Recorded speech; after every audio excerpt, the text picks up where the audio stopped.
Buenas tardes, profesores, compañeros de estudio. A continuación voy a hacer una breve presentación y luego estaría presentando mis trabajos desarrollados.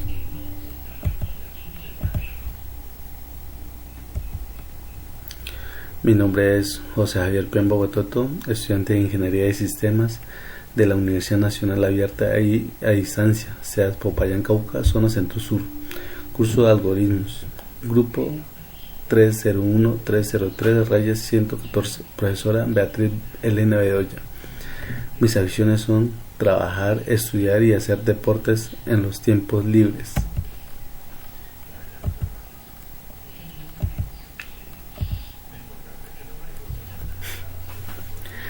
Describir de manera concreta qué es un algoritmo, un diagrama de flujo, un pseudocódigo, cuáles son las diferencias y similitudes que ustedes encuentran en ellos.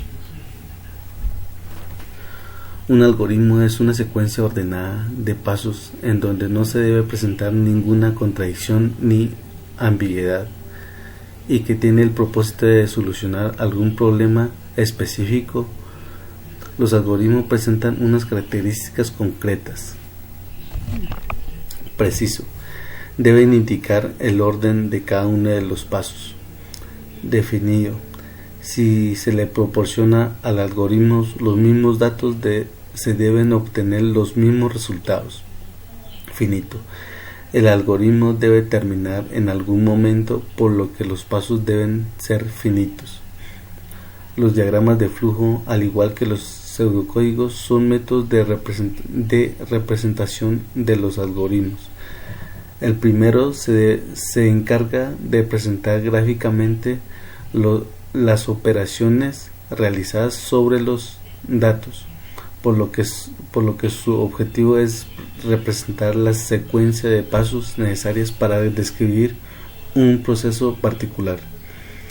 De otro lado, el pseudocódigo es una lengua de especificación de algoritmos que utiliza palabras reservadas y un tipo característico de sangría al margen izquierdo. Su propósito es seguir la lógica de los algoritmos como el fin de transformarlos con facilidad de algoritmos a programas. La diferencia entre estos dos métodos de representación reside en que los diagramas de flujo, en comparación con los pseudocódigos, son más lentos de crear y difíciles de modificar. Descripción de las fases necesarias para resolver un problema donde se requiere de la lógica de la programación.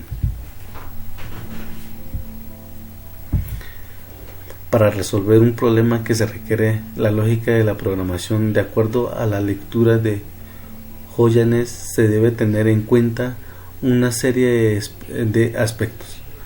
El primero es análisis del problema, mediante el cual se debe examinar cuidadosamente el problema para tener una idea concisa de lo que se necesita y los datos que se utilizarán para conseguirlo. Posteriormente se debe diseñar el algoritmo, por lo que se debe identificar las tareas más importantes y el orden en el que se deben ser ejecutadas. En este punto es necesario mencionar que el algoritmo consta de tres partes: entrada, información dada al algoritmo; proceso, operación o cálculo para obtener las soluciones; y salida, respuestas dadas por el algoritmo.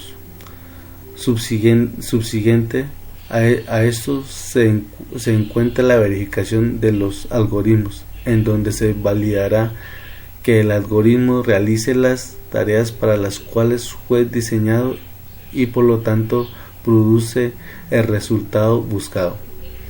Superada esa fase, seguirá la fase de implementación, en donde, una vez diseñado el algoritmo y normalizado mediante algún método de representación como el diagrama de flujo o el pseudocódigo, y después de verificado se pasa el lenguaje de programación a ser ejecutado y aprobado en la computadora.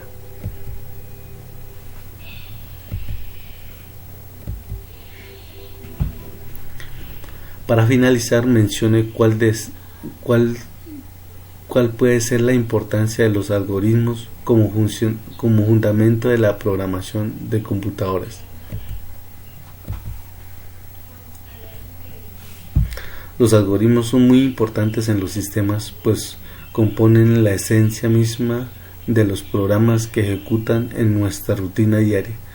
Todos los programas que estamos acostumbrados a utilizar requieren de una serie de secuencias y de factores que solo son posibles gracias a la sistematización y organización de datos que permiten los algoritmos. Por ende, es importante para el buen funcionamiento de todas las computadoras, no solo desde el software, sino también desde el hardware. Gracias por su atención prestada. Y pues ya últimamente, pues ya muchas gracias a todos y gracias por su amable atención.